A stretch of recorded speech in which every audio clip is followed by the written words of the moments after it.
I'm going to speak in English, so please forgive me.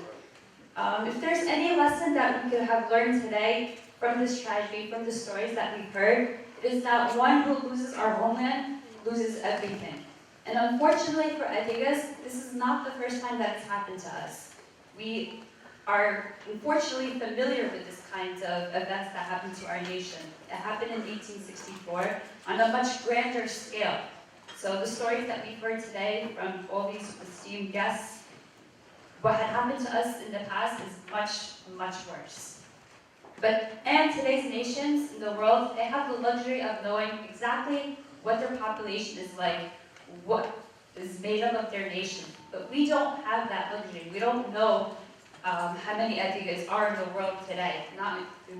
At best, we estimate what we have.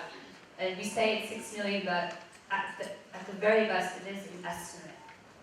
And so we have to use this tragedy as an opportunity to help each other, to get to know each other. We have guests from Jordan and Turkey, and we hear stories of people who are helping in Israel and Kafkas. This is a way we get to help each other, get to know each other, and try to repair the wounds that have been inflicted upon our nation.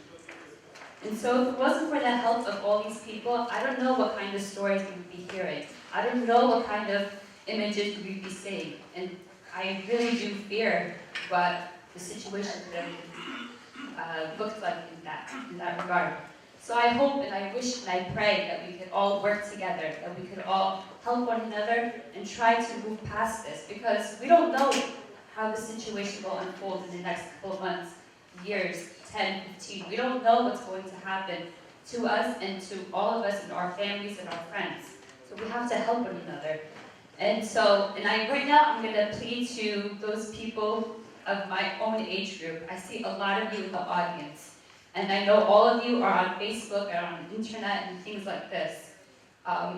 We've heard stories from Ms. Zainab, and I've heard many personal stories as well, of young people who are our age, who are helping one another, trying to take anyone, and specifically in Turkey, who are bringing people of their own kind, their own age group, and even though there might be a language barrier, even though some people don't speak Turkish or they don't speak Adigabza, there's still a way, because they are Adiga, that they are able to communicate with each other, and they are building the bonds that had been ripped apart 150 years ago. So I think this is a positive thing that we should take advantage of.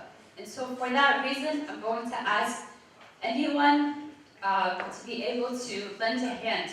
This work, as noble as it is, as much as we have accomplished so far, it's going to get so much easier to be done if we all help one another.